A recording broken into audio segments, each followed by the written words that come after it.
My that was all super muted, I think. I think it was muted. It was silent. Man, I was busy calling out Anthrax and Austin for being first and no one else, and all that went. But hey, lost to the world. It's funny because just before we started, I was like, "There's something I'm missing," and I was staring directly at my switcher, which had the mic and the audio sources muted, just back and forth, staring at that thing, being like, "What am I missing here?" That's okay. It's fine now. That's better safe than sorry, Lawrence. Way better safe than sorry. I wasn't safe. Well, I guess I was almost sorry. Anyway, welcome to the Talk to the Internet podcast, where I promise that'll probably be the last time I complain about technical issues. Was that really a complaint? Who knows? You guys missed Criken shouting slurs, and that's why we muted. So. Oh my God! Always with this. Let's put Criken down thing. Got a little foot pedal. Hey, whoa. He just woke up. Let's welcome him to the world with a little bit of lies. That's Bruce's. You chose violence when you woke up today. Here's the deal. Internet. I was not putting Criken down. That was a joke. Criken would never shout any slurs ever in a million years. I was just kidding around. Thank you, Bruce. Hey, anytime. I got off scot-free with that one now. Oh man, what's the point of cultivating a positive internet persona? Is that you can throw around some slurs and people won't believe it. Yeah.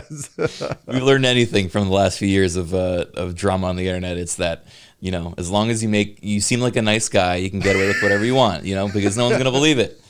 Well, what is it? Is there a 3 strikes rule where you get 2 strikes and you're good? Like you accidentally say a few words, it's no big deal for the first couple times, and then the third time, that's it. You're done. I don't think there is such a rule. Okay. Right. I think. I'm trying to think back because I've been on the internet for 13 years. I actually did the math in my head. Next year, have been doing online content for literally half my life.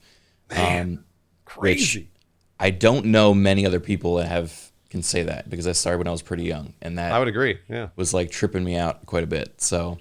But obviously, when you start making, online content when you're 14, it's very possible you may have said something in a video when you were 14 you're not proud of now when you're 28. And I think there's a couple examples of stuff I look back and I cringe about. But every once in a while, I will see a comment or someone that's trying to stir up some drama by referencing something or a stance that I had or a bad joke that I made literally 12 years ago, and I'm like, okay, this seems like a stretch, but who knows? I feel like nowadays everyone's a lot more careful with what they say.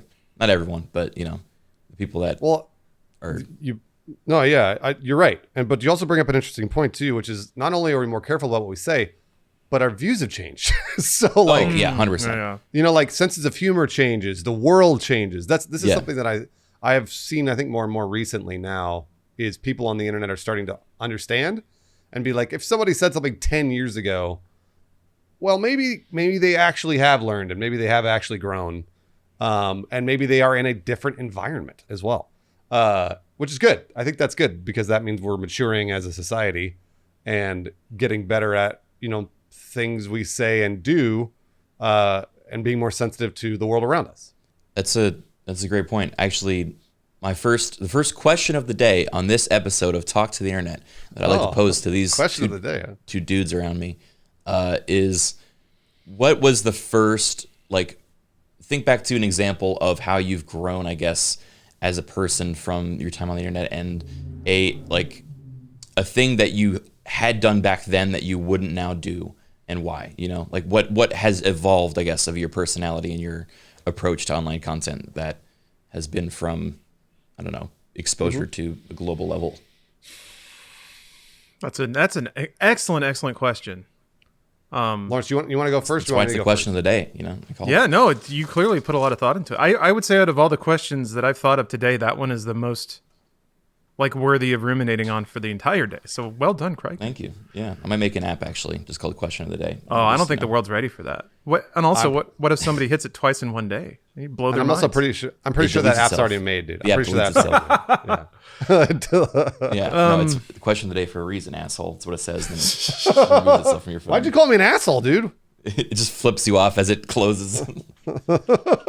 Oh yeah, Tesseract in chat says when I was in high school we called everything gay. Definitely not something I would do now. Yeah, that was a weird window when gay just meant lame or bad.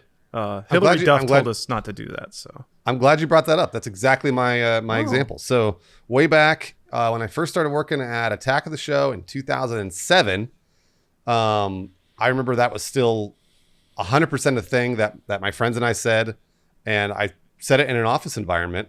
And there was a writer that was there, and I'm not going to name him because he's still a friend of mine, and I don't want anybody to be like, oh, I can't believe this dude. But he, like, I said it, I was like, so gay, like something like that. And the guy, he stood up and he was like, hey man, why'd you say that? And I was like, oh, I don't know. Like, and he was really nice about it. I was like, I don't know. I was just kind of like, I'm bummed out about something. And he's like, oh, well, why'd you use the word gay? And I was like, well, it was just slang, but just kind of like, and he's like, well, does that mean that like things that are gay bum you out? And I said, no, not at all. And he went, all right, well then maybe you shouldn't use that word. And I went, well, holy shit. And that was it. Like a switch flipped for me. And I was like, done. And like, I wasn't mad at him. I wasn't like, he did it in like the best possible way. He was very understanding, but also he's very firm. And he was like, you shouldn't do that. There's no reason for it. And he was right. That's great. Yeah. That's the best way to, I think, I learned to like educate someone in like an empathetic way where you kind of walk through their thought process and then like giving them an alternative. And they're like, huh, this is an alternative. I learned a very valuable lesson that way. And just to answer your question, I was not homophobic in the least. I had many gay friends. I had many, LGBTQ plus friends at that time. It was just something that was in my lexicon and shouldn't have been. And he helped me take it right out. That's great. Nice. Yeah. Oh yeah. I just wanted to comment real quick on that one. Someone in Lawrence, I think your chat mentioned that fake and gay was like a common internet comment and like copy pasta for years. Like, what a weird. I don't even know who coined that or like where that started, but like, God, that was everywhere, and I'm sure that didn't help. What a weird combination of two different like descriptors. It never made sense. I know, man. It's because gay just meant lame, so it's kind of both. It just meant lame. Yeah. Well, but that's the thing is that even though like, and that's even in that sentence, Lawrence is like, it just meant lame. To me, that's like, well, wait a minute, hold on a second. Why did it mean lame? Like, start questioning why. Sure. And then that's when you go, oh, wait a minute, hold on. Like, I should probably change the way I think of things. If that's what meant lame to me, For me, I guess the only thing that would, I'm trying to think. There's some jokes and stuff you could certainly take out of context that would not be super savory now, but I think throwing further back, there was in my many like posts of writings for like volunteer game blogs and stuff when I was trying to make my way on this scrappy internet, basically trying to squeeze some money out of playing video games. I had this like weekly editorial column that I would just write about whatever, just to force myself to write more. And in one of them, I remember it was just sort of like it wasn't really a well-formed thought, but I do remember, as a younger dude, being a non-sex haver, and there were many reasons for that had nothing to do with the topic at hand. But I basically wrote an article like that was just when the conversation was starting to get started about representation in women in games and how like basically gaming was kind of starting to change from something that, especially in the West, was seen as a dude hobby for dudes who want to see like tits hanging out. And then at the time, the counterpoint was, like Ryu in Street Fighter, he's jacked up and shirtless. So it's equality, right? Everyone gets sexualized. And I was like, well, there's actually another angle here. And I remember a lot of this came from resentment and rejection, or perceived rejection, I think is more like. But I remember going to like anime cons and stuff, and the dudes that women were like just thirsting over it wasn't shirtless Ryu. It was like very lithe, feminine anime boys. And I remember thinking like, well, they have their trash too. It's just no one's looking at it because dudes don't care about that. But I do remember expressing that like, I I feel like I understand a little bit about representation and how that stings, because I will never be a thin, sparkly anime boy. And I was like, for all I see, I see a lot of like what I would consider ladies that I would like to at least talk to or get to know, and they're clearly lusting after a male form that I will never have. So I was like, well, okay, I understand that a little bit, but I did use the F word to describe these anime fellows. And because, I was grown up, that wasn't necessarily used exclusively as a pejorative for homosexual men. But I remember writing that and posting it, and some people in the comments were like, whoa. And I was like, what do you mean, whoa? And then even the editor of the website was like, hey, look, I'm pretty sure you didn't mean it like this, but this is what that word means. And I was like, oh, crap. Okay. And then I went back and edited it, changed it to something just to mean like more feminine, which now I realize, that association in my head is problematic in the first place. But yeah, if you wanted to flip back to that, that'd probably be my cancelable moment, probably my most homophobic moment, I guess. Yeah. So I wouldn't use that word now, but I think the sentiment itself even came from I'm mad that women won't talk to me.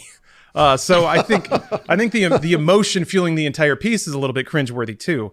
And I was expressing that, in the way that a lot of dudes do, where like hyper intellectualizing it and talking about society, when the truth is I could probably learn how to dress better and not be such a goddamn pinup moron when I talk to people. So, Well, Lawrence, it's pretty great because you've that's a really interesting lesson that you've learned along the way. And it's amazing that you have gotten this far and recognized this is the reason I did it type thing. Oh yeah, I feel pretty strongly. Well, maybe this is just how I work, but I feel pretty strongly that it's very difficult to identify and change behavior that you don't like if you don't understand the parts of yourself that are motivating it. Yeah. So that was a big part of my journey is really coming to terms with and being honest with myself about my insecurities and how they fueled my defensive mechanisms. That was my 20s basically. And kind of to Criken's point, the misfortune is that a lot of that was spent creating content. Luckily, most of it was written, so it all fell into a trash can and nobody can find it anymore. Whereas, if it were on YouTube, it would be there preserved for all time. So yeah, what an interesting dynamic. What I want to do, what I'd love to do, and this is tricky because I feel like people who act like this are very, they're the jokers of the internet. But I would love to talk to somebody whose pastime it is to go and try to dig through somebody's past and find something dumb and just start shit. Like, I would love to talk to them and just, I'm pretty sure that it's just like, well, I just want to do it because it's fun. But man, a day in the life, I would love to. That's trolling. That's all it is. That's all it is. It's just trolling. I just want to know how long somebody spends on that. Like, when you're diving in on somebody and trying to find something bad about them, how long do you spend? How far back do you go? Do you just comb the first couple of links on Google search and that's it? Or do you actually watch through every video all the way back to somebody's YouTube channel, just passively waiting for a horrible moment to drop so that you can capture it? I don't know. Man.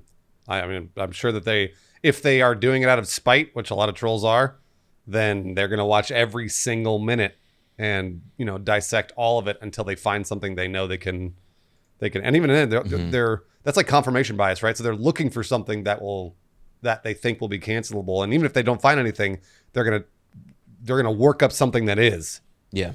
But I think the most recent example for me was someone that had found a comment of mine in a video from 2013 and it was a joke in poor taste. And then it was they literally kept spamming my Twitch chat trying to let everyone know that I was a bad person for making this joke and that it was insensitive or whatever. And they're like, what are you trying to prove here? This is literally from 8 years ago. But yeah, I think that was a great example. Well, both of you guys, but Lawrence, yeah, thanks for sharing that. I know that's sort of stuff that you nowadays will keep thinking over and playing over your head. You're like, oh God, I can't believe, that was a reaction I had, or that was a thing that I said. I feel that way sometimes about some of the, specific choices or word choices that I made that I've since kind of evolved from. I think my example of a evolving mindset, well, there's kind of two, but they both kind of stem from going to college, because I grew up in a place that was pretty old school, I think, in a lot of ways. And I even went to like an all boys school and everything. So my experience with, being around and learning from, the opposite sex was very limited. And then going to college and like being in a learning environment with like women, it sounds crazy, but like that was groundbreaking to me. Like I just had never been in a situation where like, we were both answering like questions and like, critical thinking in like a learning and work environment. That literally was just never a thing when I grew up. So that was the first one, which obviously had, lasting impact. But the second was my major, specifically my school that I went to at USC, had a lot of trans identifying people. And that was also my first exposure to that. And, since then, I think that has become a lot more accepted and kind of recognizable on the internet. But my first exposure to it was definitely in college, and kind of learning how to have that conversation with them and like them with me as someone who's like, like a cis white male, like, you kind of are identified as like part of the problem. So how to get past that and then get to know each other as people was also a challenge, or at least like, an initial barrier, but definitely a good thing to learn. So, and that'd be my first thought. I remember getting yelled at across the room by someone because I asked a question about, like, it makes sense to me now in retrospect, but I kind of tagging along with what you were saying, Criken. I remember, oh boy, so there's layers to this. So this was like, it was one of the first anime conventions I ever went to.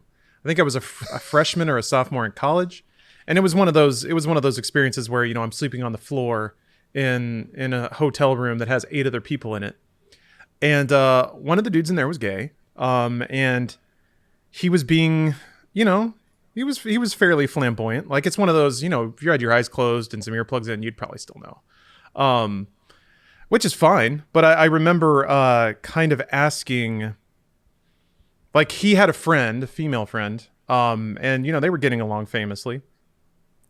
And I had sort of seen this happen a couple times, so I asked like, why is it when like homosexual people come out, then suddenly they're just like hypersexual? That's like everything.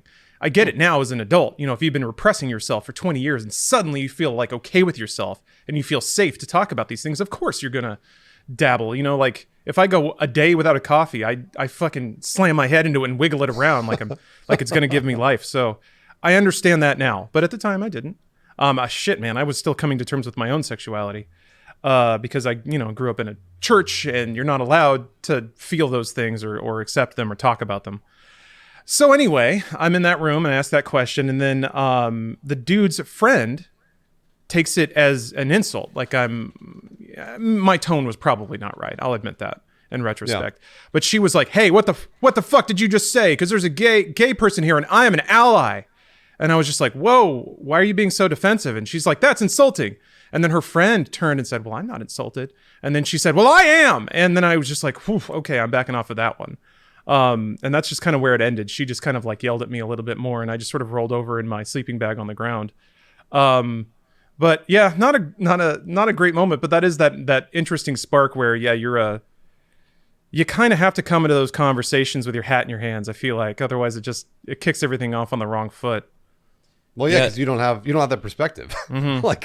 And that's something that took me a long time to figure out, is that I just didn't have the perspective that they did, because they grew up differently. They experienced other different things, and they have had to go through a lot of other things that I haven't. So I, like you said, hat in hand, I try to trust those experiences that they're telling me about, because I don't know. And the same goes for me, by the way, too. It's like, I've had experiences they have never had. And then they'll have to sort of trust me when I'm talking about those things too. Yeah, it goes both ways though. And I think to your point, Lawrence, in that scenario, not coming from a place of like, let's talk about this and have this conversation, and just being like a brick wall of, you're a bigot, get out of my sight. Like, we're not going to have this conversation.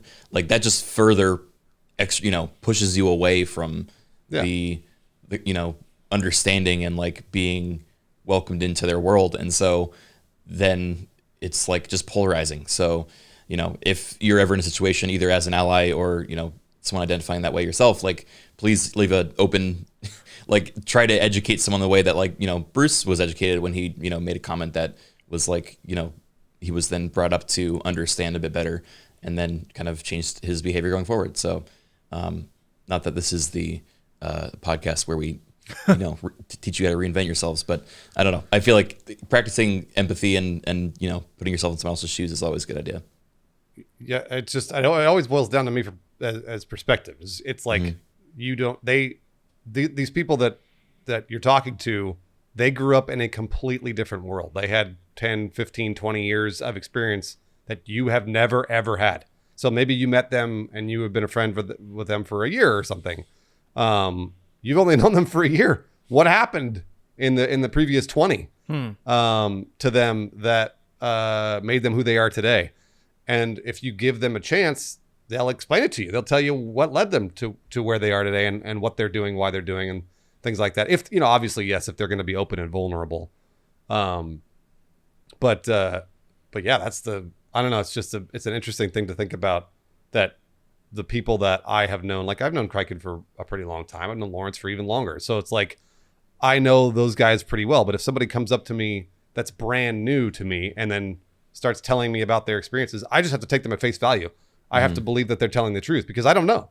And I, go in with an open mind is what it comes down to. Yeah. I do see there's one thing that I find is kind of interesting is when these moments happen, there's this tendency to want to like solve the problem, maybe this is a dude thing, but I see a lot of this discourse on the internet of like, how can we fix this? How can we make this never happen again? Like, how can we establish societal rules to prevent this discomfort from ever landing on anyone? And the older I get, like I was certainly that way in my 20s. I was like, I want to develop a behavioral system, a series of like moral and behavioral rules that will mean I never do anything wrong. Yeah. It's there's maybe it's just an engineering mindset of wanting to turn morality and like human interaction into math. I feel like this crosses over to the pickup artistry territory a bit. But I don't know, the older I get, the more I'm like, man, you can't avoid these things. Actually, they're just part of the human experience. And it's less about like, because some people were talking about cancel culture before and like, is it good? Is it bad? I don't know that like either way it's gonna happen. That's just what people do. And like some people are bringing up like James Gunn, like, oh, it's so horrible this is happening to him, but he's still directing huge movies. Like his career hasn't ended. So it's not right that people do certain things or act in certain ways, but people are allowed to act shitty sometimes. And it's just, we just have to figure out how to roll through it instead of preventing it from happening in the first place. That's where my head's been. Yeah, that's where my head's been going lately. And that's kind of paired in tandem with giving myself a bit of a break about certain things. Is like, you're allowed to, you don't have to hold yourself to such ridiculous standards all the time. In James Gunn's specific example, there were like, a bunch of tweets in question way back in like 2012 or 2010 or whatever it was. And he had actually apologized publicly for those tweets, like I think a couple of years after them. So this was long before he ever got canceled off of Guardians of the Galaxy 3. He had apologized for those tweets. And it's kind of one of those things where like, well, do you accept those apologies or do you still go back and then, put them on the cross for that, even though they have apologized for it and publicly grown? That's obviously it's a case by case basis, much like Lawrence was saying, where you can't apply one rule to all this stuff. It's everybody's got a different story. So, but with him, he had apologized publicly and didn't seem to, exhibit that behavior after the fact. So maybe he had grown. That's why it was such an interesting part of it's such an interesting cancel culture, is that everyone was like, but he'd already apologized for this, and seemingly he had grown. So nobody was sure. It was interesting. It's pretty clear to see what people's motivations are based on how they react to stuff like that. If they really do seek like growth, understanding, empathy, connection, sincere apologies will usually do it. But if they're not, If they're instead just after a cause and they want to feel like they're fighting a holy fight, typically that's not enough because you have to win. And winning, I guess, is eliminating the enemy. Yeah. Mm-hmm. Yeah. It's again, it's all part of, you can't stop people from acting that way. It would be nice to, but anyway, what are we talking about? Video games? Video games. Oh, speaking of war, I had a Speaking of war, we were even talking about war. Yeah, we were talking about basically the whole concept of, destroy your enemies, see them driven before you, sort of thing. So Criken, you talking about holy war? You talking about holy war? Right. Yeah, I was going off of, Lawrence gave me the layup for the, he set me up and then I'm spiking it home. I was actually going to ask you guys both about this, but we just recently relaunched an Arma server of a mod called the Anti-Stasi mod with all my buddies. And I wanted to invite you guys if you wanted to try it out, but basically I'll explain the concept. So Arma is like a hyper military simulator game that also has a pretty good modding scene, which lets you kind of play with it. It's kind of where DayZ originally came from. Back when that was relevant. Oh my God, I haven't thought about that game for feels like a decade. But the mod that we're specifically using is set in a foreign country where you basically play a freedom liberation fighter troop, and both Russia and the US are trying to take over your land, and they're having a full-on, not Cold War, just a full-on hot war in your country. And you're like, but we live here and we kind of want to also be here and drive you guys out. So it's basically guerrilla warfare, you and your other freedom fighters trying to take individual territory and hold it against these superpowers who are butting heads at the same time. And so we did our first stream of it on Monday, and it is intense. It is terrifying, but it was very cool. So if you guys are interested in trying out that military sim style game, you are certainly welcome to join us. I think Bruce, you've played it before. I have. It was really fun. It's traumatizing, if I'm honest, but it's still fun. I would love. Well, it's all AI, right? It's all the Russian and American armies are AI. Yeah, but we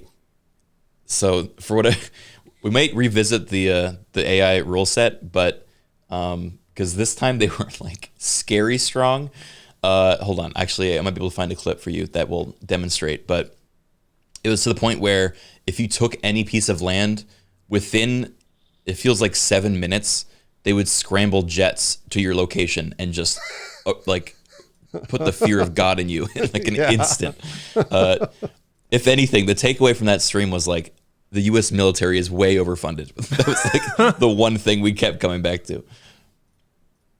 Here, I don't know if you political now, Criken. We're gonna you're putting some coins in that cancel bank, huh? Oh yeah. Well, hey, that's just my stance at least. Wait until your tech gets a military contract, and then who's going to be laughing? And then I'll just eat my own words. Yeah. Here, I don't know if you want to pull up a clip on stream, but sure, yeah. This was the second Humvee we found, which we obviously took from the Americans. And then we were like, all right, now that we have this, we have a fighting chance, we're going to go back and take the town to the south of us. And then my buddy who was in the Humvee kept yelling at me to stop and pull over. Actually would benefit from sound, I bet. But, yeah? Okay, hold on. So we're being followed by a guy on a quad bike, and he's like, hey, I want to get in his car. And we're like, why? And he's like, just in case this blows up.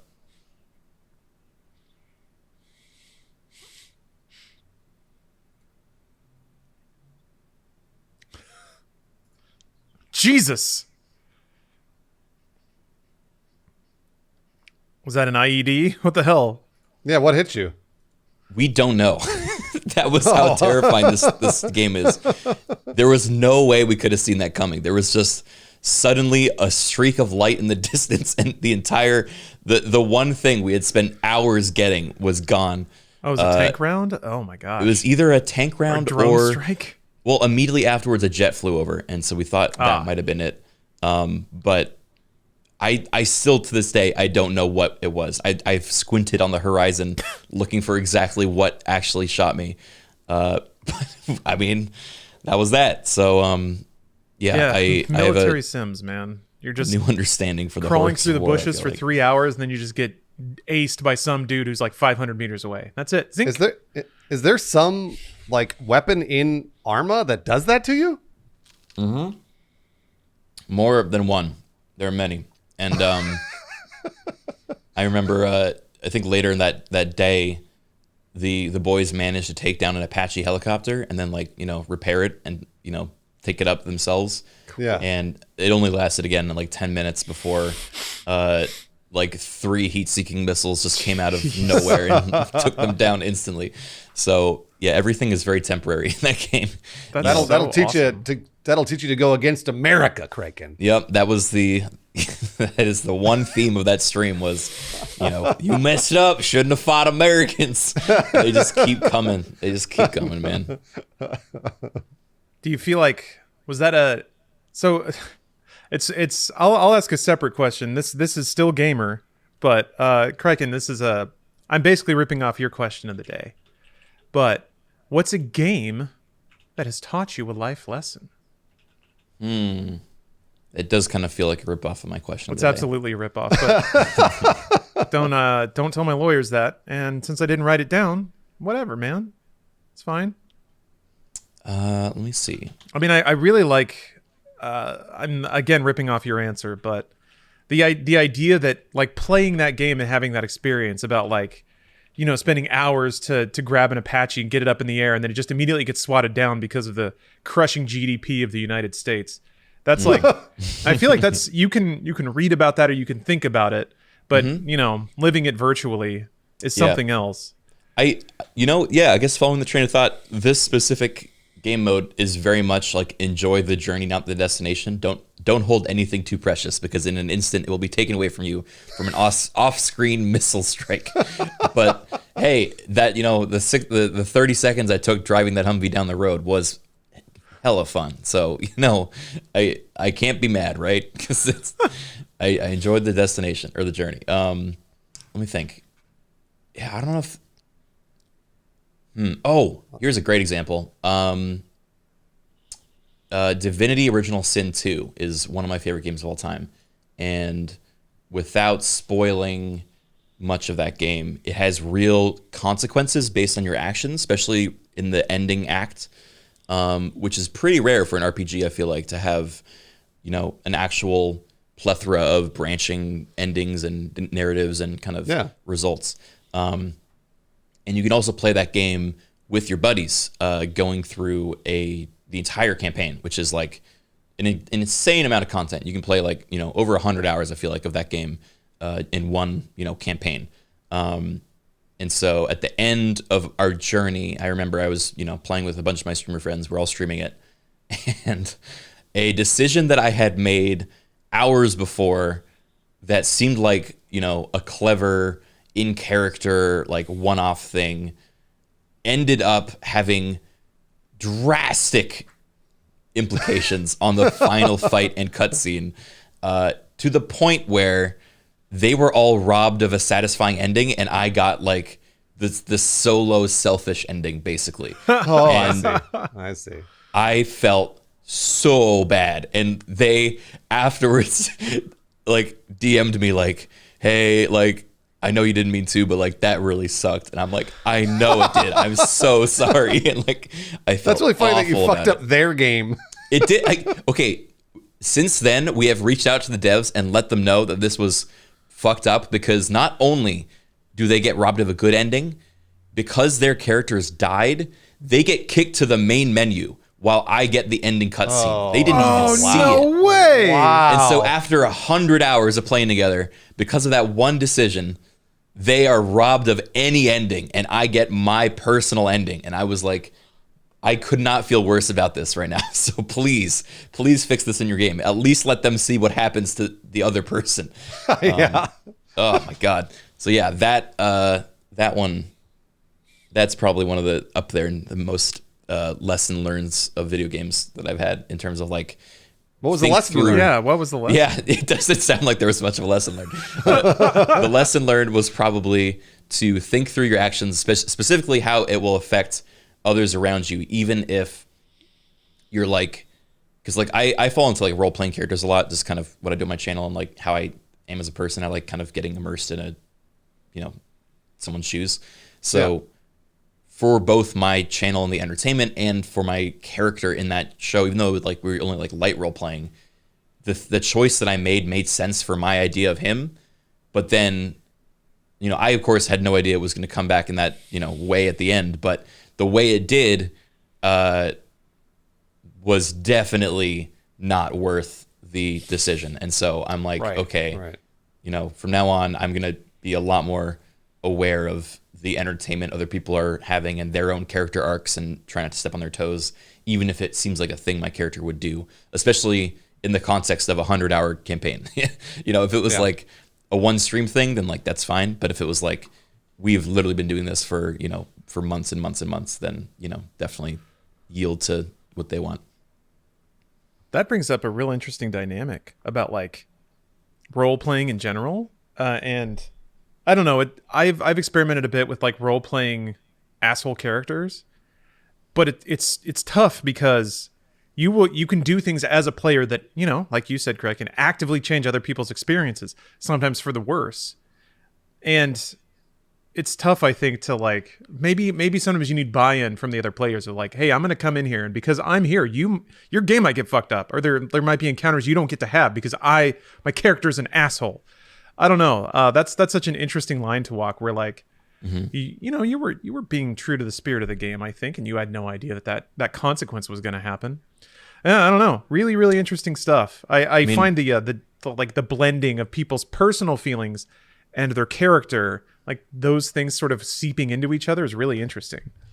My stance has always been, it's okay to play an asshole character as long as it's serving, positive roleplay potential and inciting story elements that will give other people a chance to play their characters more. Mm-hmm.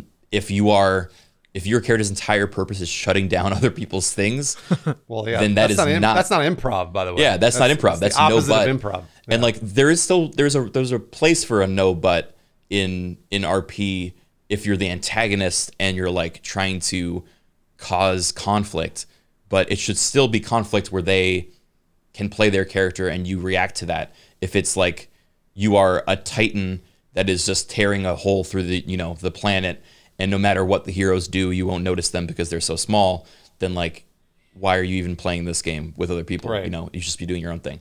So I don't want to like hog all the talk about this, but what you brought up, Lawrence, is also relevant to a show that I do on Fridays called Callous Row, which is a long form VR chat world where there's 4 fully fleshed out world maps in VR chat that are like 3 or 4 times the size of a normal VR chat map. And it's populated with over 120 role players that are all playing their own characters that have their own wants and needs and flaws and everything. And the dynamic that evolves between everyone it's basically set in like a Shadowrun kind of cyberpunk world where, the corporate layer in the upper city kind of runs everything and everyone below is kind of at their whim, but trying to, rise up in some way. And so when I was cast in this, like 16 weeks ago, I think, I was cast as one of the corporate characters. And so originally I'm meant to be an antagonistic character. And so I had to think carefully about how I would play them so that it would give, opportunities for character growth and role play for other players that were, below me on the corporate ladder, but then also retain like being true to myself, where if someone wronged me, like would I said an assassin? Would I like chastise them? Like, what would the actual repercussions be?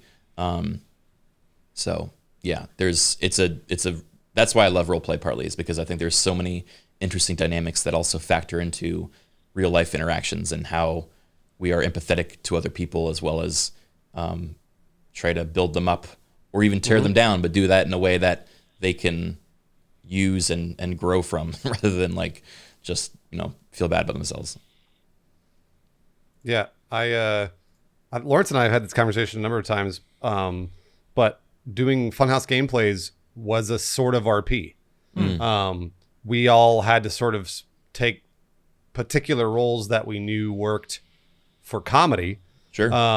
And you know, like many times I played the dumb one, right? Like somebody would be like, "Hey, your password can't be 1 2 3 4 5 6," and I'd be like, "What are you talking about?" You know, like get defensive. Yeah. Even though obviously in real life, yes, I knew, and that's it was kind of a weird thing to have that reflected on you personally. Later on in life, people thinking that it was the real you. Yeah. And so I don't know if you ever get that. Like, I think there's probably more of a separation with your characters, Criken. It's easier when you're in an avatar or doing a voice or have some separation from you, but I can't imagine how difficult it would be to have produced the amount of content you guys were producing back then and be on camera and like that all feeling like a continuous person to the viewers. Like, you know, no, totally, you're right. Watching and tracking that same person through all these things. I definitely get that sometimes in like conventions at like meet and greets at like, you know, TwitchCon or whatever, where I'm like doing signings and like someone will come up to me and they're like terrified because I'm like much taller than they expected. And I'm like, oh yeah, like much more like kind of attentive. Like I'm like making eye contact and like kind of paying attention to them. And muscular too, like huge. Super ripped. Criken's very imposing. Oh, I'm massive. Nobody knows that. The camera shaves off at least 50 pounds of muscle. But yeah, no, it's always interesting to see when people meet you in person and like you get the same comments like, oh, you're, you know, like, you know, not what I expected. Like you're like, there's like a lot of like like subtext you read into as they just kind of know you as this like funny voice on the internet, right? Yep. That's it's very strange. Sorry, go ahead, Lawrence. No. I was just gonna. I think I completely lost my point already. It's just like it's a bit of projection in a weird way. It's. I'm fascinated by what happens when people get things that have gaps in them, because their brains automatically fill in those gaps, and that takes place over so many different forms of like reading a book versus watching a movie. You know, your brain automatically, without you even having to ask it, forms these mental images of what characters look like or what interiors look like. And that's why like translations are always so hard, because people bring in the world that they created in their head to the world that somebody else created from their head and try to express. And I feel like part of that is what happens in like parasocial relationships too, that some you see a whole lot of somebody, but you don't see it all. And your brain automatically fills in some gaps in the background about what their personality might be like or what they're going to be like in person. And yeah, it's funny you mentioned that, Criken, because I feel like and Bruce and I, you know, we spent tons of time and have these like weird compartmentalized moments with members of the audience from like meet and greets and signings and things like that. And yeah, like seeing people sort of accept what is versus what they were expecting is an interesting process to see happen. I would say like 80% of what I did during those things was like trying to make people not nervous, and then also like guiding them through the like, I can't believe you're really here, and then like processing the wow, you look different, like all that stuff is there's like it's like the stages of grief almost, but like of meeting someone. You're like you get really practiced at helping them through that, and then trying to give them a good interaction in the limited time you have, so that they feel some fulfillment and not embarrassment. Because God, I hate the idea of like someone meeting you and then not knowing what to say and then leaving and being like, I fucked it up. Having regrets. I screwed up my one shot. And so I'm like, you know, you try to help them get what they want, the sentiment they wanted to express out, you know, in a timely manner. What a crazy, what a weird position to be in. Because like I get nervous during social encounters, but for some reason, knowing that somebody else is even more nervous would bring like calm into me. I don't know why. Because you have to be the stabilizing force. My role here is to be stable. Yeah, totally. I that actually, speaking of like personal growth, going to conventions and meeting people was probably one of the best ways of making me a more confident, extroverted person. It's like you have to be. If you're not like able to help them have a conversation or help spur the conversation on, or like make them feel at ease at least in the conversation, then it will fall flat, and then both of you will be uncomfortable, and then You'll just hide in the bar the entire convention. And although I did that anyway for other reasons, I was still, it's good to be able to have those talks.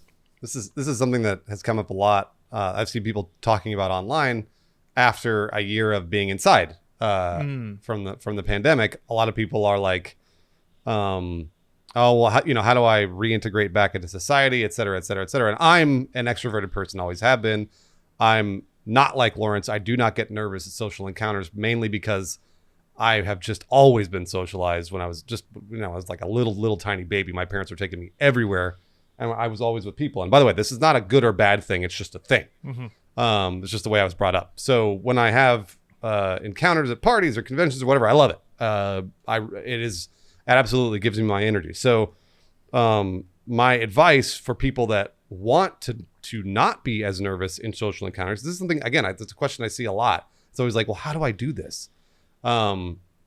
Is number one, go out and do things, like really get yourself out there. I know it's going to take a lot of courage for you, and pride yourself on that. If you get out and go to a party and you're like, you didn't want to because you're nervous about the social interactions, take some pride in that. Like it takes real courage to do that. And then when you get there, and you're talking to people, whatever, and you're like, oh my gosh, they're looking at my nose, they're looking at my legs, they're looking at my, my disgusting mouth or whatever. Everyone's feeling the same thing. There isn't anybody there that is not self-conscious about some part of themselves. Mm-hmm. We all have disgusting mouths. We all have disgusting mouths, especially Criken. And going in on this guy today. I'm just kidding. No, actually, the reason I brought up mouths is because I would occasionally get a cold sore. I get a cold sore once a year. I've had the stupid fucking herpes simplex virus since I was 5. And I get a cold sore every single year. And so whenever I get those and I have to go talk to people, oh my gosh, it makes me so self-conscious, and I hate it. I don't want to see anybody. I don't look at anybody. It's exactly the opposite of my personality. That's the reason I brought it up. Regardless, it's one of those things where if you are talking to people, everyone's in the same boat. We're all kind of like feeling social, like really self-conscious, and we're like, oh, did I say the right thing? Did I say the wrong thing? Like, I'm not sure. And there is common ground there. You can find that common ground with people. You can bring that up and be like, isn't this kind of weird how this happened? Or I said this one thing, and like, maybe they'll feel that way. Maybe they won't, but there might be something there for you to notice. I don't know. It's really, it makes me excited to see people want to go out and do things again. And I always say, hey, be brave, but also pride yourself on that bravery. Yeah. Right on. Bruce, that really got sir. You. What's a life lesson that a video game has taught you? Man, this is I've been thinking about it for the last 15 minutes. And I have the perfect answer. And that answer is, this podcast is brought to you by NordVPN. I'll answer after that. I'll answer after that. This podcast is brought to you by NordVPN. Yes, that's right. NordVPN is sponsoring the podcast. It's one of the major reasons we're doing it today is because of NordVPN. So if you go to nordvpn.com/talk2internet and click the link there, it says get NordVPN plus gift. You will get I believe it's a 2-year plan plus 1 month free, 70% off. It's $3.56 a month for a VPN. Now, if you don't know what a VPN is, I'm going to tell you. Basically, a VPN protects you and your internet connection. It hides your IP and it routes your internet connection through a bunch of other servers, either across whatever country you're living in or the world. And there is no data logging with NordVPN. They have about 5,500 servers across 60 countries.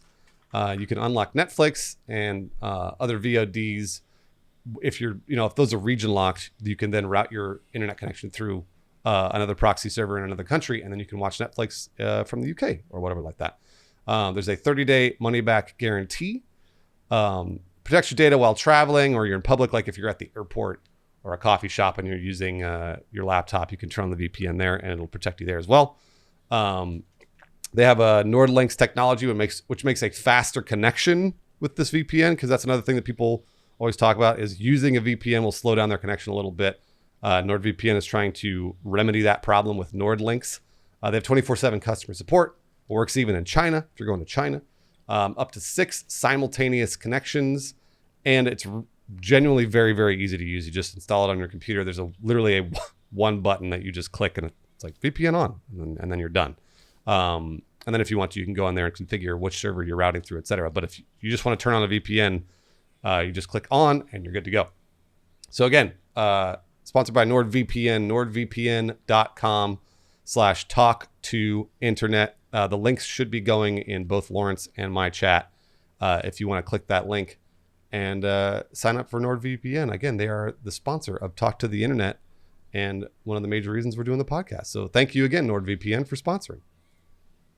Yes, thank you, Nord. Did I just leak IP? Yes. I mean, external IP, whatever. It's probably not that hard to find. So if we get DDoS now, it's NordVPN, or it's the lack of NordVPN that's causing it. Yeah. It's great. We've been sponsored with them for years now at this point. So, check them out. Yeah. I see a lot of people asking, "Hey, how do we support the podcast? How do we get the more of these podcasts made by you guys?" And the answer is to use that sponsorship. Mm-hmm. That's how you do it. And here's a fun bit too. I know that people like to get really pissed off about like data collection efforts and stuff like that. A VPN will wrench all that up, all of it. Depending on what you sign into and where. But like, if you're dodgy about the Epic Game Store or any other like game clients sending your data or packaging it up or anything like that, a VPN won't stop that from happening, but it will confuse the data collection efforts. So, depending on how you set it up, the data they collect from you, like it'll seem like it's coming from multiple different people. So you can feel like you're sticking it to the man a little bit, taking their free video games and not giving them any user data in response.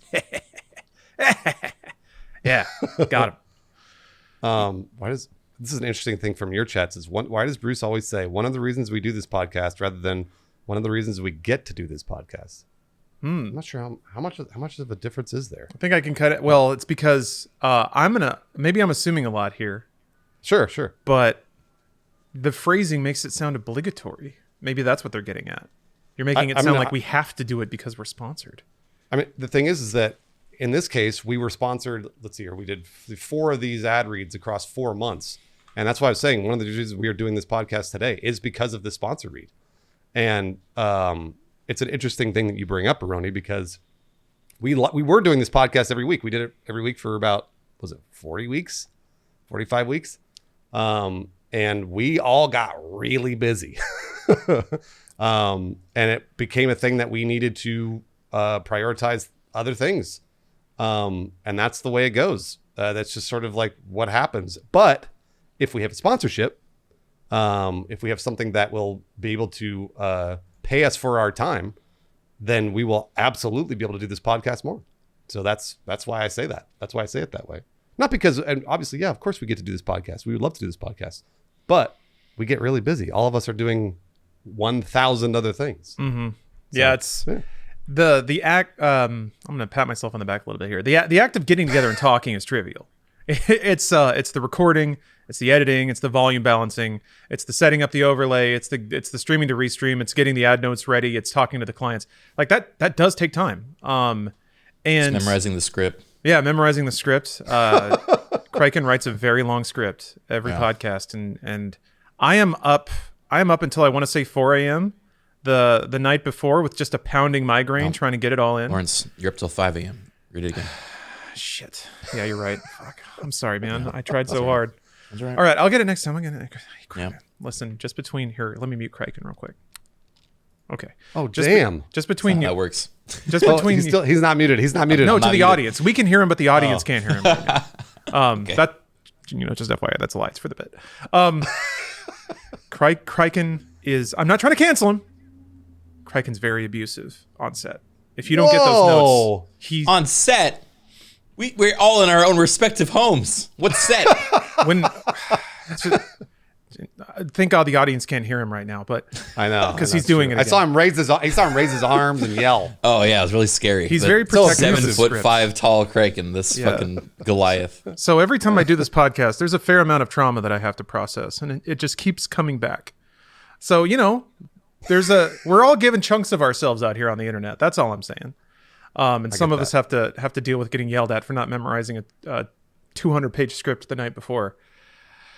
Anyway, let me unmute Criken now. There we go. Okay, unmute him. And Criken, how do you feel about that?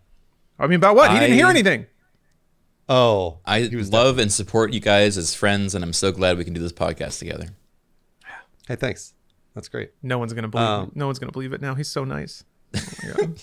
Just back to that point too. Roroni in your chat said it, which is important because he said, "I guess that makes more sense. It's hard to tell how busy you guys are sometimes." This is a question that I get. I mean, on the daily on Twitch, which is, what else are you doing? Yeah, and I'm always like, what do you mean? What else am I doing? Like, I'm here 8 hours a day or whatever. But you're just playing video games, Bruce. That's all you're doing. You're just playing video games and taking people's money. Yeah, that's not work. How is that creative, Bruce? What happened to your spirit? What happened? When are you going to make a palace for me? A palace of content that I can walk around in? What happened to your spirit? I mean, by the way, Roroni, none of this is directed at you, Roroni. Yeah, no. These are just questions we get all the time. And I'm not going to speak for Criken here, but I am going to speak for Criken. Criken is very speaking busy for me today. And Criken is actually very, very busy, and he's putting together huge projects, stuff that take months or years of development. And Criken's kind of the type of guy that I've been looking to be like, hey, you know what? Eventually, I would like to get there as well. Just so you know, Criken, I look up to you. Thank you. Bruce. Yeah. But you don't ever see what he does. Like, you may see one stream or two streams or whatever that he puts together that's like, oh, that was so cool. But it took him months or years to get there. And that's how everything works in terms of content, other than your daily Twitch stream where I fire up Subnautica. And even then, that takes some planning. But when we're putting together huge streams like the fucking airplane stream I did last year or whatever, that took me months. That took, almost a year of planning. So yeah, it's a strange thing that we don't, I wish we could show you all the things that we're planning, that Lawrence and I are pitching, or Criken is pitching, or whatever else. But sometimes those just fall through, and then hours of work are gone. So a good point. I mean, this is true for all streamers, but when we take time off, most of that time, well, I mean, I can't speak for everyone, but a lot of the time of a day that we're taking off and not streaming is also spent preparing for future streams, be that setting up and testing new games, new overlays, new formats, new scheduling takes forever. If you're a streamer that plays with other people a lot, then it's almost impossible to schedule multiple streamers on different days. So it is like, oh boy, yeah, I just get stressed thinking about it. Is even when you're taking your let's say you have a certain amount of hours per week you're trying to stream, your day off is also spent about the same time as you would be streaming, preparing for other streams. So yeah, there's definitely a lot of stuff behind the scenes for everybody, regardless of kind of the extent that they want to do it. But it's a good time.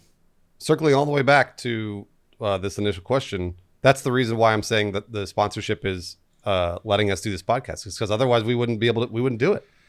We'd be busy. We'd be caught up in our own thing. Some weeks we're able to do it on our own without a sponsor, but this week's in particular, it was because we have a sponsor, so that'll give us a reason to do this podcast. So that's why we're here. Yeah, it's it's tough to talk about it in those terms, because there is, I think, a vital core of online content creation that kind of thrives on it feeling spontaneous and impromptu, and it's easy.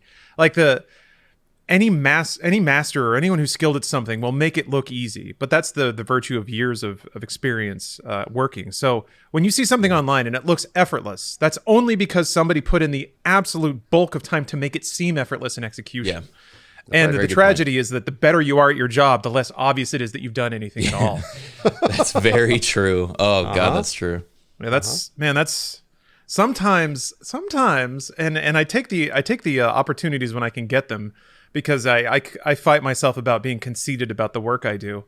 But yeah, there were just massive loads of work that I've put in on projects at Funhouse or Inside Gaming before that, or even now, that it's just what you do, and it's not visible and it's not public, but it is time away from streams. I mean, even for this podcast, just exporting it's an hour and a half at 1080p. That takes my computer about an hour and a half to do, which, is better than it used to be. But still, that's like if this machine is doing something other than sending, weird intellectual monologues out to the internet over, cyberpunk gameplay, that's revenue I'm not getting. So when you start to think about it in terms of a business, then the cost, it's so silly because a podcast is just bros talking and hanging out, right?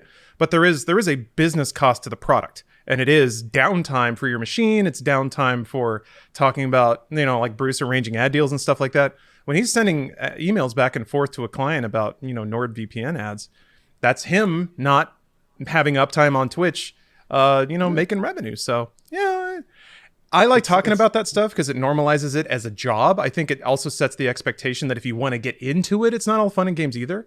But it does take away the magic a little bit, I think. And so that's an interesting line to walk.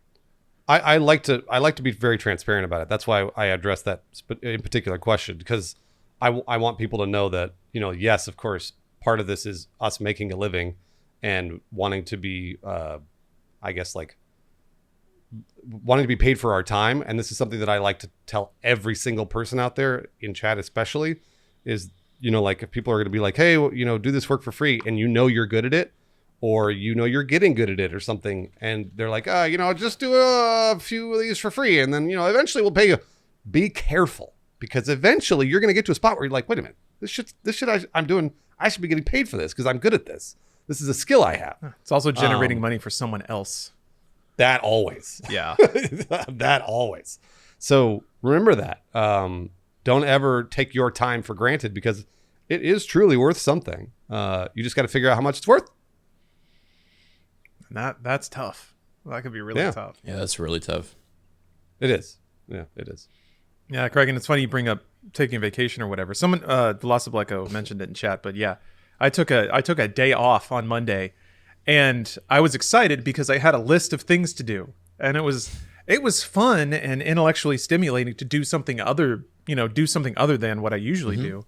But, it was still work. It was still solving problems. It was, hunched over stream elements, getting everything working, and re-adding like 250 duplicate sub rules, because that's how I do it now, which is why I really want some kind of automated process. But oh man, that Chrome tab was crippling by the end of it. So I need to add a couple more, but that was partly why. I mean, that was why I had the whole thing originally commissioned.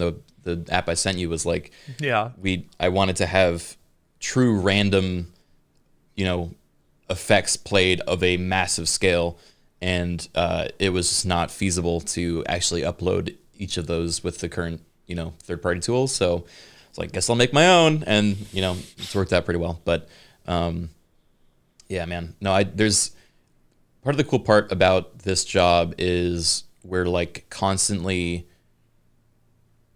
even if it's just like to keep the ball rolling, we're like doing minor innovations of our own style in order to like fix pain points.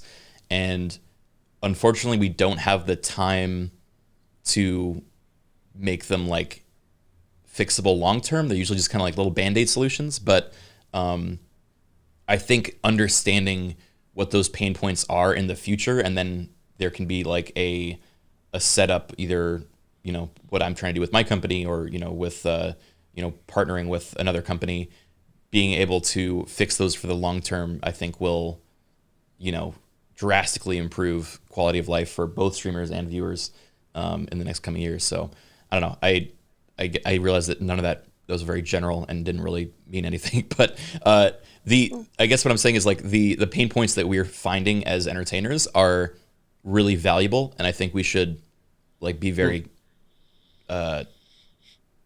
thoughtful on how we recognize them and then tell each other about them, because it might be that I have found a solution for one of the pain points that you have, Lawrence, that you didn't know about or just kind of took for granted, and I might be able to help you with that. And same for Bruce, like maybe he's found like a really smooth way of pulling off a pre-show into transition into show into post-show that is like very comfortable and his viewers really love. If like I am struggling with doing that, then maybe talking with you, like I don't know, in general I feel like if streamers communicate more and like share their troubles, I think we could all help uplift each other a bit more.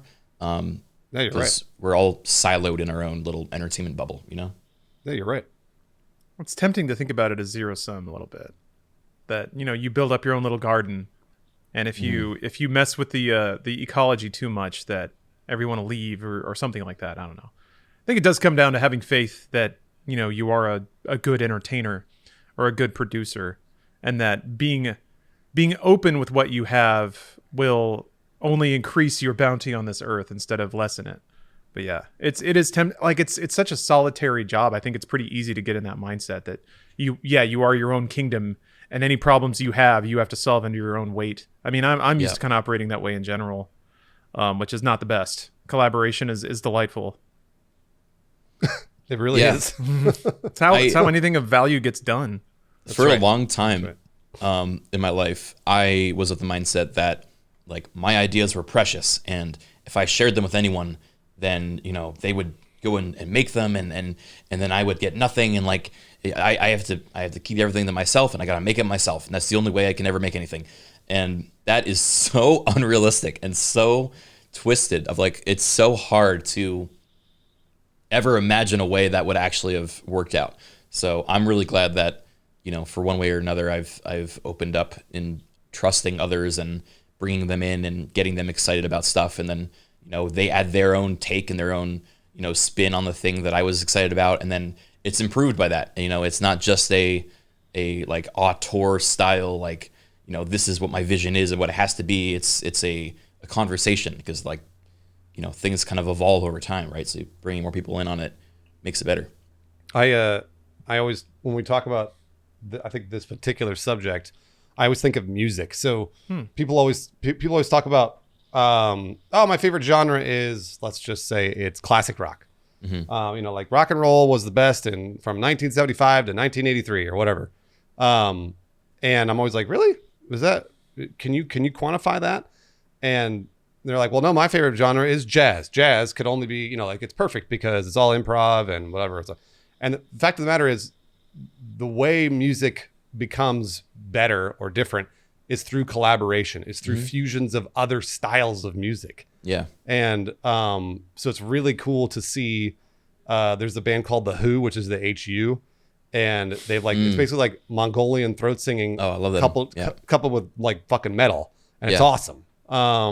And that's the kind of thing that may not have been possible 50 years ago, but now it is, because there's more collaboration. We can all do this over the internet. So it's way faster to do it. And more fusion makes newer styles of music, stuff that we've never heard before. And I'm always about embracing the new, obviously loving the old, because I'm a big fan of lots of old music, of course. But I don't know that we can all say, well, music attained perfection with the Beatles' one album. It's like, no, it's only getting better and better. And it's the same with everything else, especially creatively. I think that in the creative arts, whether or not it's movies or television or, obviously paintings or that sort of thing that I know way less about, you only get better with collaboration and fusion. So. Well said. Oh, Bruce. Your life-changing gaming experience. Oh, right. Yes. Okay. Lawrence, the second question of the day. You're going to hate this. Uh-oh. You're going to hate it. So, because I thought about this and I was like, what story have I experienced in games that really made me reflect on something? And I could not think of one. I mean, like I loved God of War 2018. I loved that story. I may have taken a lesson or two away from that, but I don't remember it. Oh, I don't think it has to be like a game's narrative, just a life experience connected to gaming. Because it's rare that it's a narrative. Yeah, Criken's wasn't like this. Honestly, I think that most game narratives could probably do something for you if you're like 18, but there aren't that many games written for somebody with an adult's experience in the world. Okay, all right. That's just my take. That's way easier than for me. I'll say it differently. I'll say it less pretentiously. Most games are written to be accessible. There we go. No, yeah, they totally are. Because I was actually, I think, enforcing on myself a rule where I was like, find a lesson that you took away from a movie or a game narrative like you would a movie or a television show. That's a bit. And harder. I couldn't. Yeah, I couldn't, unfortunately. But in terms of lessons that I learned from video games, I've talked about this 100 times, but I'll say it over and over. And I don't know that. I want to make sure that it's important that people hear this, which is my best friend moved away from my hometown the town I lived in when I was 18. He went into the Air Force. Dan, Lawrence has met him. I can't remember if Criken's met him, but he moved away when I was 18. Went into the Air Force, and he moved to Alaska. And I lived in Santa Barbara. I was like, well, I don't know what the fuck how we're gonna keep in contact. We're best friends. What are we gonna do? We played Counter-Strike every single day. And this was before basically like nobody really used TeamSpeak or Vent or any of that bullshit. So I had a cell phone with a little, with one of those one earbud microphone thing that you could plug in to your phone. And I would call him and we'd be on a call for 3 hours and do call outs playing Counter-Strike. And this is how we've kept in contact for the last 20 years. Wow.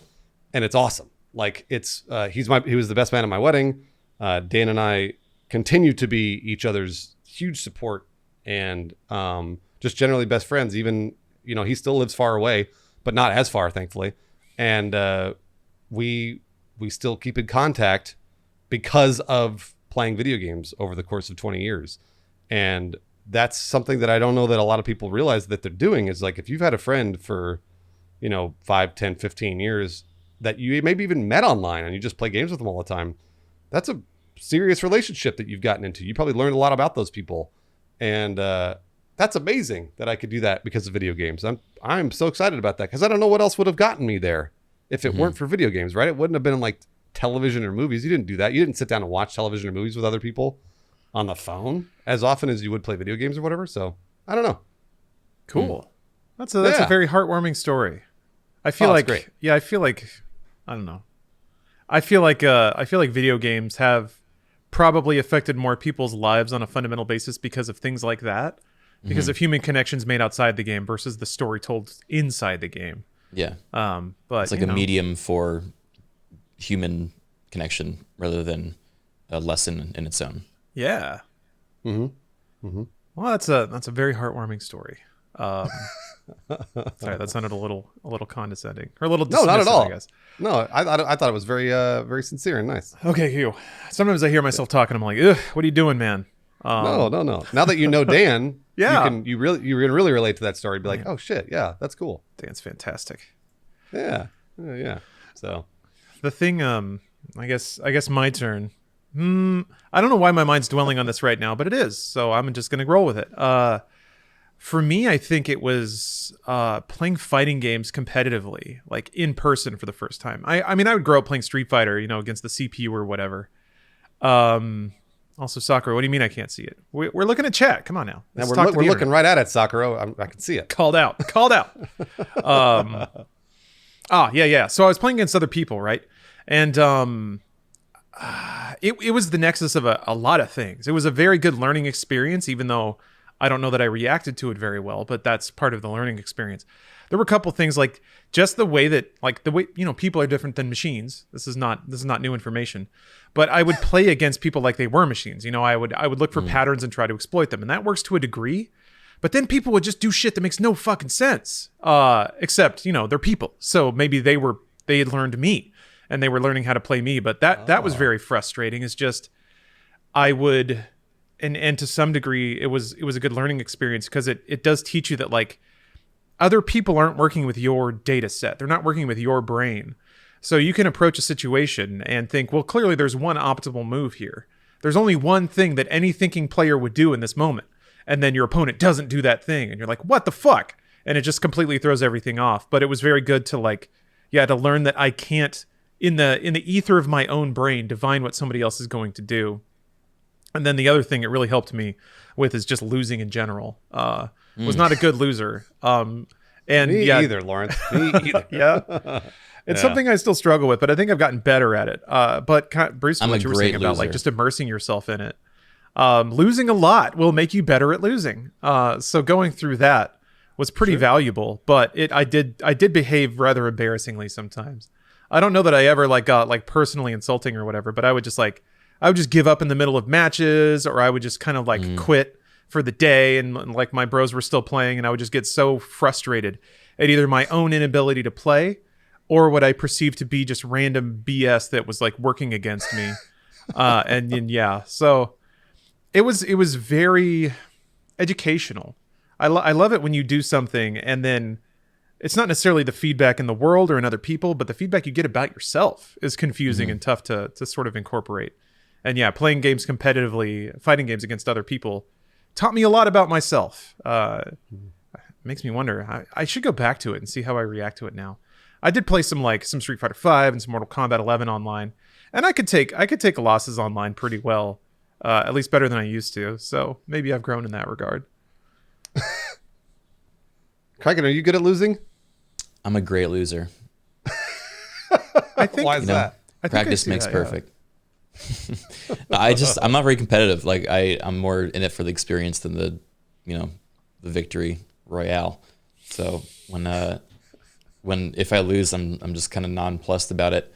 What does bother me is sore winners. Yes. Those are the worst. My single biggest pet peeve. I think it is awful. And against my better judgment, started.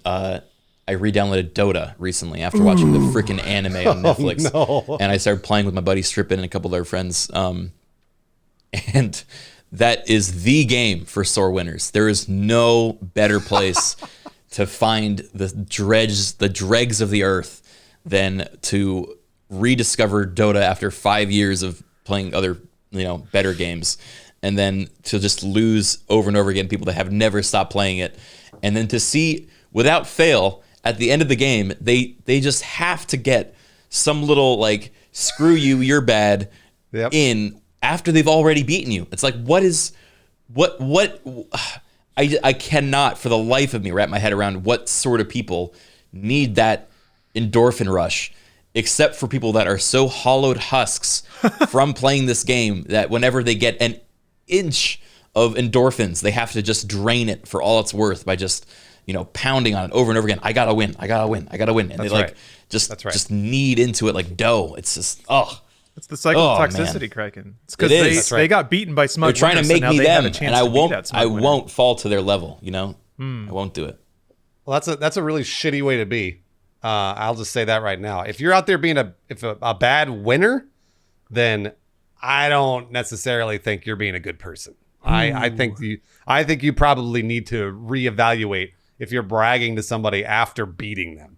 I think if you beat them, it's one of those things totally fine to celebrate to yourself and even to your teammates and be like, man, good win, whatever. But don't go after the opponent. Don't go after the person you just beat. You beat them. Your performance speaks for itself. And you don't need to brag. And by the way, that's and I've heard a lot of people say oh, well, Michael Jordan did it. You ain't Michael Jordan, bro. You ain't Michael Jordan. Oof. And there are only a very few people on the internet that I feel like if they were out there being bad winners or whatever, then all right, dude, if you're fucking Shroud or something, but you're not. The person that Criken got beaten by in Dota isn't Shroud. So, it's just be cool. Be cool after you win. Take the win, and be like, yo, I did good. Rather than being like a total dick to the people around you. Also, it's gatekeeping, just so you know.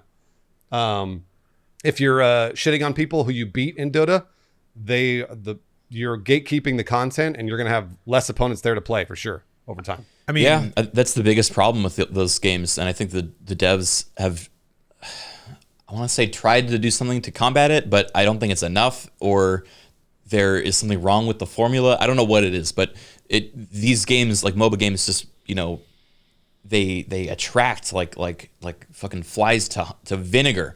I guess it's honey, but I felt like vinegar is more apt. That makes sense. I don't know what it is. It's I guess they feel, because they have gone through the salt mines and become hardened, husks of people, that they must reciprocate this to the new up and coming, populace, right? They've got to reinforce this, cycle of negativity in order to justify what they have gone through, rather than help change the culture to not be so painful. I don't know. I guess that's just the human condition, right? Is, if we've gone through trauma, we want to, people want to justify that trauma by putting other people through it, which is twisted. I don't know. I think I've managed to break that cycle on my own, personally, but I guess it's harder for people that spend so much time in stuff like Dota, but I guess it's also like willing. You willingly put yourself through that. Mm-hmm. So maybe it's, I don't know. I mean, definitely I think some masochism in there. I believe that it's done on purpose. I mean, some people are very aware of the fact that it's gatekeeping and they like it that way. Right. That's true. That's true. One of the first MOBA matches I ever played, I think it was like the second or third, but somebody just straight up told to me in full words, and I will remember this.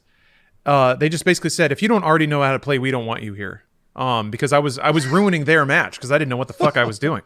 So people, like an individual player doesn't give a shit about the growth of the scene as long as they have enough people to play against. So they don't really see it as a negative that the game doesn't grow because they want to have good matches with people who know how to play.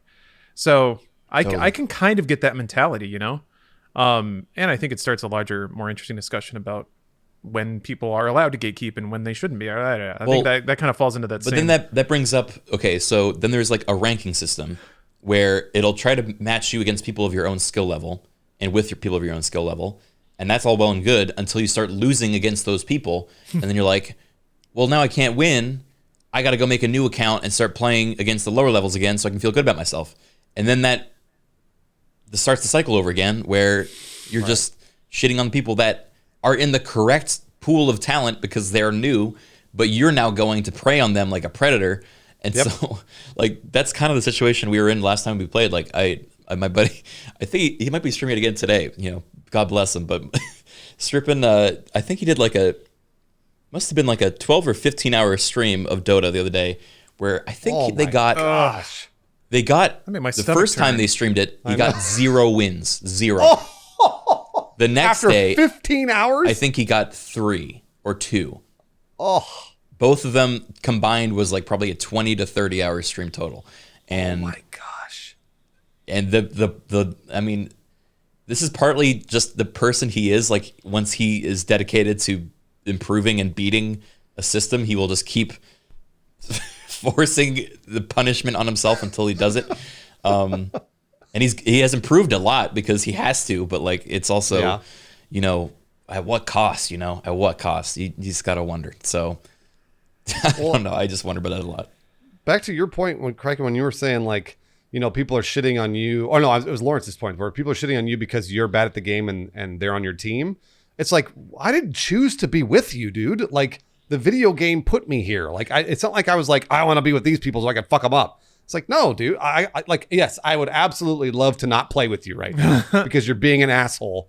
I would love to play with anybody else, but right now I don't have a choice. So like, you are put together by the video game. So I feel like we should all just be like, hey, you know what? Whatever, no big deal. Like, you know what? We'll get them next time type thing. And then you'll never see each other again. Rather than being like, I can't believe you're so bad at this. It's like, I didn't have a choice. I didn't want to be on your team either. That's what I love bringing up in those circumstances is like, well, matchmaking put us together. So I guess you're not as good as you think. Yeah. That's always like, whenever I get salty messages after a fighting game match of somebody like calling me, my favorite is when you win and then somebody calls you trash. And then you're just like, well, sorry, dog. The matchmaking thought you were trash too, I guess. That's always how I close down those conversations. That's actually a really good point. I never even thought about that. You got to think. I got to remember that. Yeah. One. How does it feel to get matchmaked with somebody who just installed the game? How does that feel? Because that's where you're at. Oh, I mean, if somebody's going to try to get under, like, that's the other thing that I kind of learned about myself when I was doing fighting games is like, I would do what I thought was trash talk, and it would really fucking piss people off. And I was like, oh, I thought we were just trading blows here, but apparently I went way too personal, way too fast. I guess. So yeah, I don't think I ever really developed that skill. So that's why I just opt out. The second I try to go in on somebody, I shred their skin off, and they get like upset. So that's another thing. I'm not trying to brag. It sounds like I'm bragging, but it's actually been a problem where I thought I was just having fun, and then somebody gets really quiet and leaves the room. I'm like, I thought we were just fucking firing off here. I thought it was just hip firing. I mean, I thought we were just shit tease talking. my friends, but I've never trash talked a stranger. That is like, I have never even gone there, and I know that's unusual. I feel like most people on the internet like do that all the time, but I have never derived pleasure from that. I think it always saps my soul, no matter what, if I'm the receiving or sending end of it. Yep, I agree. I'm the same way. I don't. That's just something that it also feels very deconstructive. So like, especially if like they're on your team or if you're even playing against them or whatever, it's just like you're not helping anybody here. It could be part of the poker match of a 1v1 match, I think. Okay, all right. I think you can say some shit to get in people's heads and fuck with them a little bit. Either before a match, during a match, after a match. Yeah. I see what you're saying, Lawrence. That is I would agree that I think the people that are better at the game usually say that, because like I'm never good enough to be like I'm gonna trash talk you and beat you. Like I'm just concentrating on trying to win. So if I'm out there trash talking or something like that, I must be really good at the game. Most of the time I won't. But also you see like generally you see people that are really good at video games. They're not out there trash talking unless it's like somebody that's their friend or whatever. Mm-hmm. They're not like shitting on people who they just destroyed because they know they can beat them. In general or in what instance? Like I think it's just in general. Like I don't see it very often. I don't see, like unless it's like for the camera and Overwatch and like most competitive games. I feel like it's become more and more common.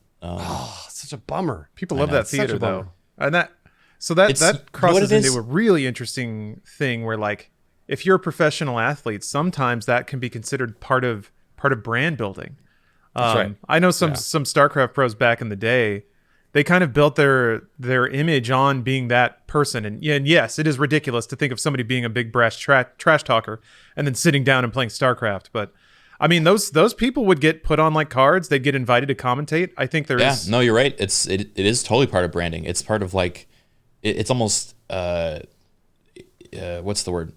It's like lauded as a, look how hard this athlete is. Like they're constantly dishing out, punishment. Like they got a great mental game, like all that. Like I hate that shit. Just fucking focus on the game, play, like be good and just respect other people. I don't know. Well, now I know how to tilt you, Criken, if we're ever 1v1. I guess so, but also it's not as bad for me in a 1v1 as it is in a team game.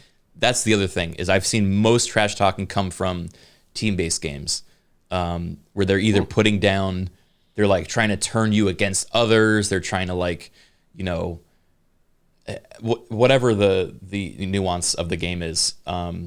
That's always the hardest for me is planting the seed of doubt of like one of your teammates. Like maybe they aren't as good as me. And like, maybe because they're screwing up, that means I'm screwing, like, it's not my fault, it's their fault. And then they like turn people against each other. And then that's like how they win. It's like in their mind. It's just so not fun. I don't get it. I don't like that shit. Yeah. Lots of people are talking about like, oh, I saw this at Evo or boxing or absolutely. 100%. Yes. that is part of the theater of doing that. I'm talking about just generally like if you're like watching somebody play on a Twitch stream or whatever. It's not for a championship. They're just playing Overwatch. Like what I'm doing is I'm just relating their experiences to yours because you're not out there playing for championships. You're just out there playing for fun. And that's why I'm saying like, why shit talk in a pub or something? Like what? Like shit talking in a championship makes complete sense to me. Cause like Lauren said, you try to get into their head, but doing it like when you're in a fucking, who cares? Like, just win or not. I don't know. It's strange to me that you would shit talk a bunch of strangers in a match that doesn't matter. Yeah, well, that's just some baggage you're carrying in, I think. Yeah, you're probably right. And then sometimes those things tell you more about the person doing it. So that's to me that's the when you get to that point when it's like when shit talking is part of the game, then it is poker because the amount and kind of shit talking you do can say more about you than it does about like your intentions in the game or how you want to play or anything like that. So it can give away some stuff, even if you're trying to like tilt somebody or get them to give away information. You're already doing it yourself. So the way that people shit talk and the things they say, especially if they're not doing it tactically, if they're just doing it to be assholes, really gives away a lot about themselves because people usually project their insecurities onto other people. I want to amend my earlier statement. Like getting people's heads in poker obviously is part of the game. Like you're trying to, figure out their bluffs and like, make them act out of character so you can like have a better advantage and, playing your hand, whatever. So that's all fine to me. That's part of the game. But, like it's someone in, I think in Lawrence's chat brought up a good example of like when you're in a team game and then someone calls you out and then your other teammates don't back you up in like telling them to like screw off, then now you don't even feel comfortable in your own team and with the enemy team, of course, because they're like, shitting on you. And you're like, what? Like, what are we even doing at this point? Like, why are we even playing this game? It's an unranked game. Like, no one, even if it was a ranked game, you're not being paid for this game unless you're in an actual tournament. So, like, what is your purpose here? Yep. Yeah, that's the way I feel. Again, like I'm relating that to the general experience of playing video games online, whether or not it's multiplayer or whatever else. When you're just out there trying to play a few random matches or whatever, you're not in a championship. You're not Michael Jordan.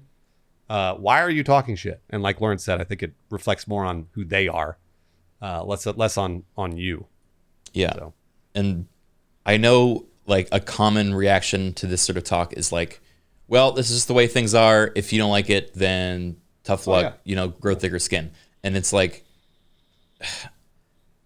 we should be able to voice our, problems or the things we don't like about a culture in the hopes of how it can shift and change and going forward.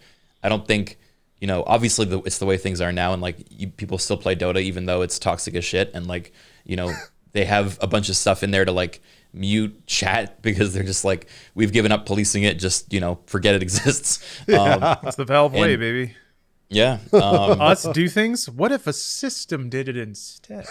Yeah, exactly. That's what if people perfect. could vote? Yeah. They actually, that's even funnier. Valve has like so many systems in Dota that reward you for doing stuff for them.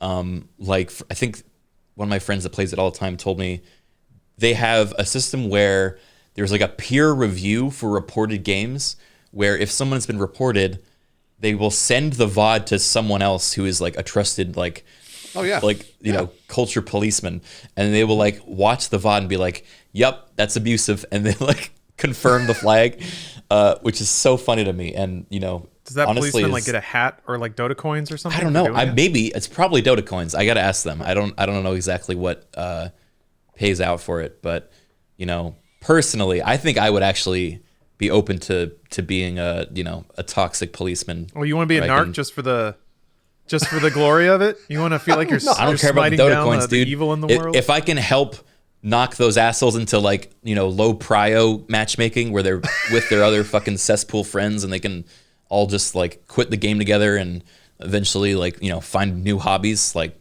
I've done my service to the world. Oh man, yeah. Joker Fights says you don't get anything from it, so it truly is just the hall monitors. It's just purely just yeah. I will happily be the narc.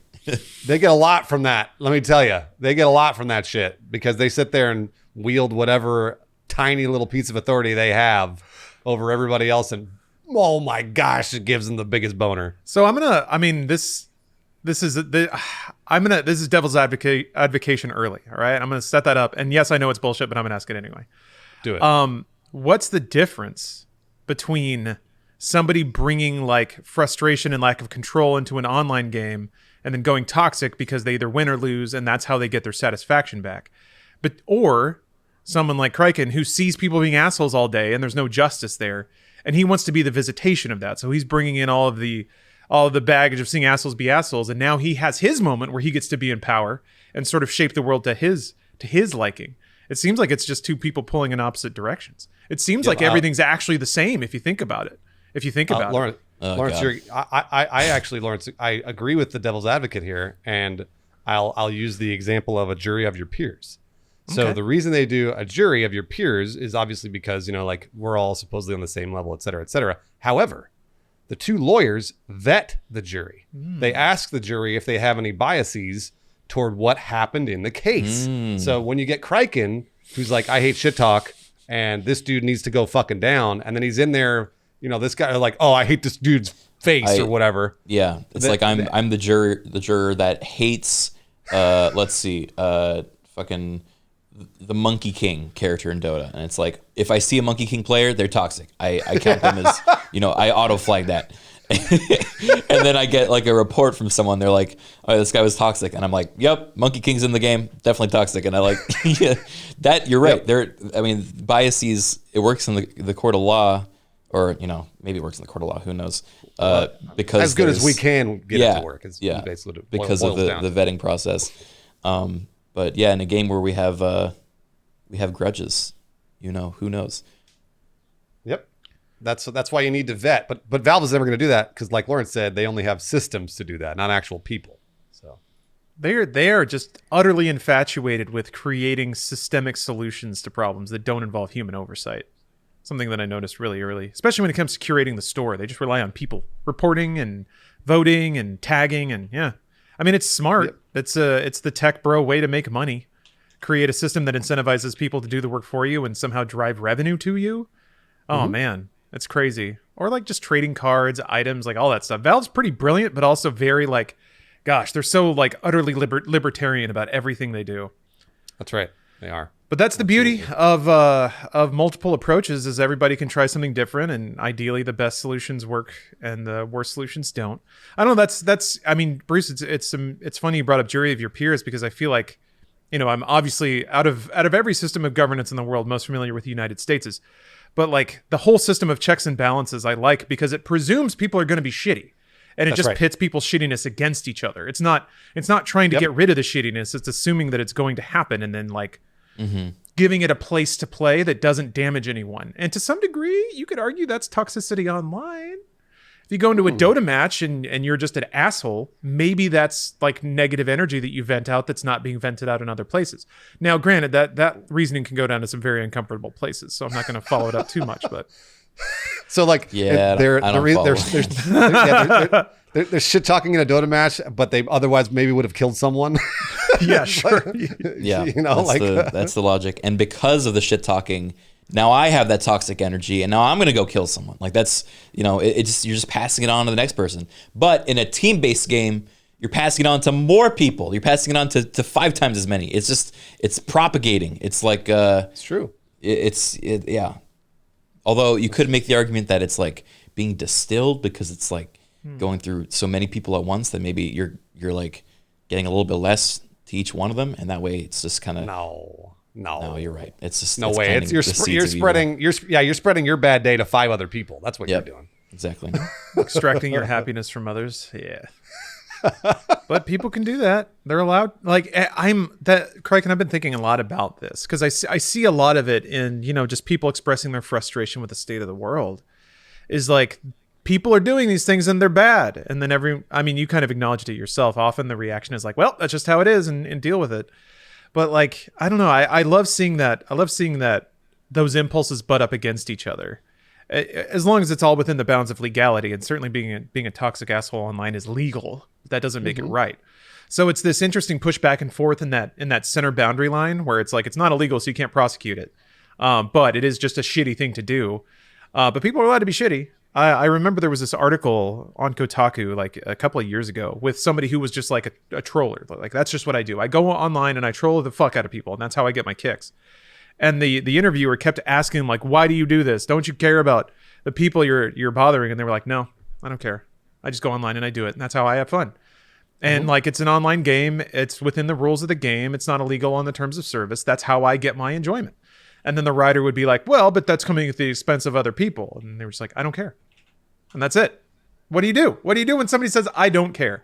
I guess like you were saying, Criken, ideally there's a system in place to remove those people from the pool, because they are toxic and they do drive away players. They got to go bad somewhere. For business at the end of the day. But yeah, just have them play against each other. Just have them play against each other. Yeah, Toxic Island. Toxic Island. Yo, let's start a new show.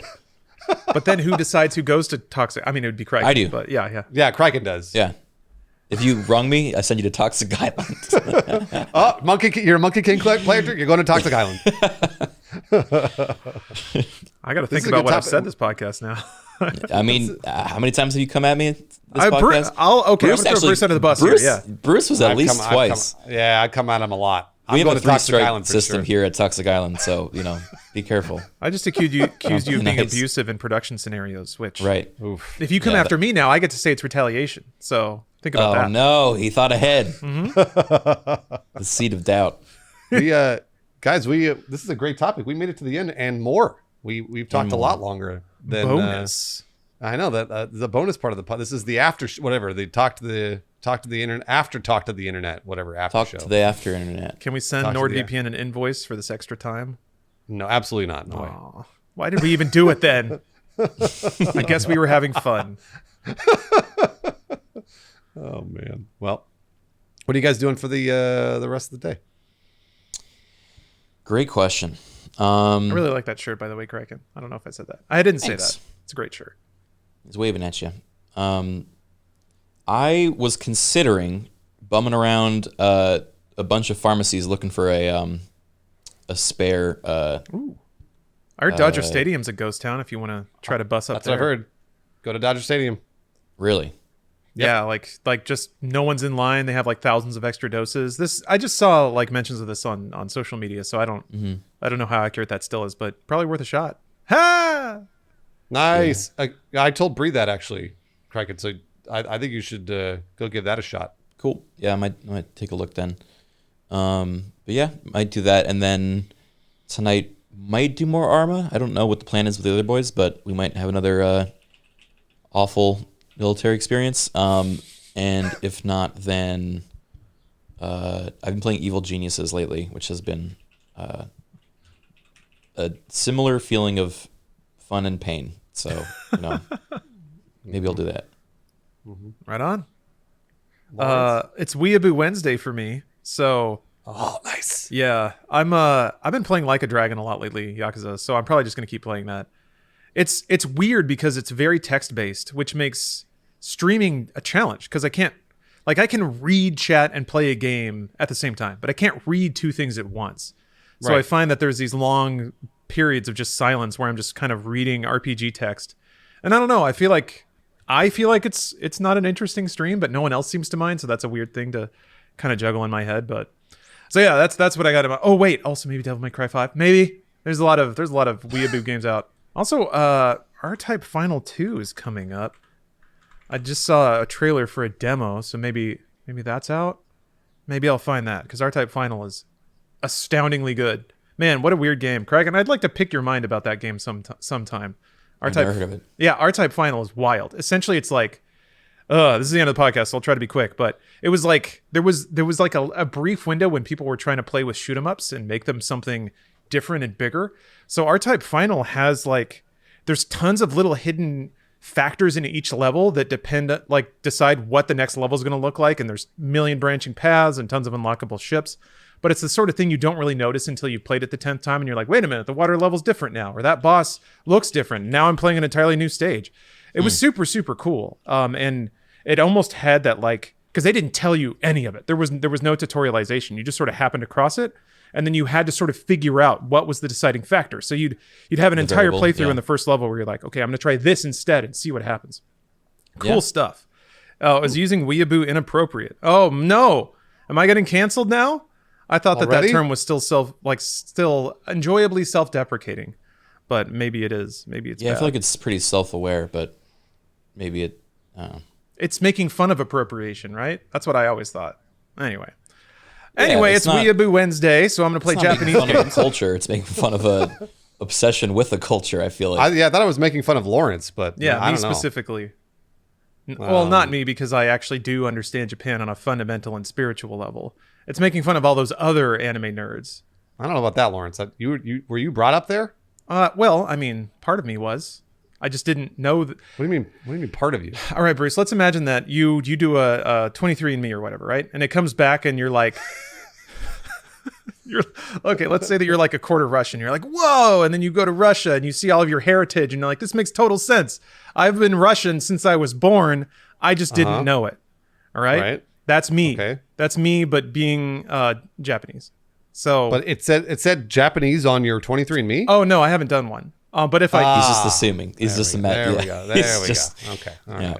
I just want to make sure. I don't want. I mean, as long as you don't my... do one, you can always, just imagine it, and then it's like Pandora's ancestry. You're like, maybe as long as I don't look, I am part Japanese in my mind. As long as you don't look, exactly. That's the way it works. That's the way it works. Jex has got it. Actually, if there were a 23andMe for the soul, it would find out that I am 95% Japanese. Oh boy! And then 5% the feature film The Matrix. Can we end the podcast already? Well, hold on. I didn't get to talk about what I'm doing. Yeah, Bert has to talk now. It's much less I just problematic. Want to cut Lawrence off. He's about to go to Toxic Island. I swear. It's much less problematic for me. I have a PO box that I opened up at the beginning of the year. I'm going to be opening up some mail. That's it. Ooh, that sounds fun. It is fun. It'll be fun, and it won't be any cultural appropriation at all. So great. Well, yeah. Let's not get ahead of ourselves. We don't know what those letters are. There is the thing I sent. Lawrence says. All right, we made it. We made it. All right. Thank you all very much for watching or listening or however you're here. I and we appreciate it. Yeah, absolutely.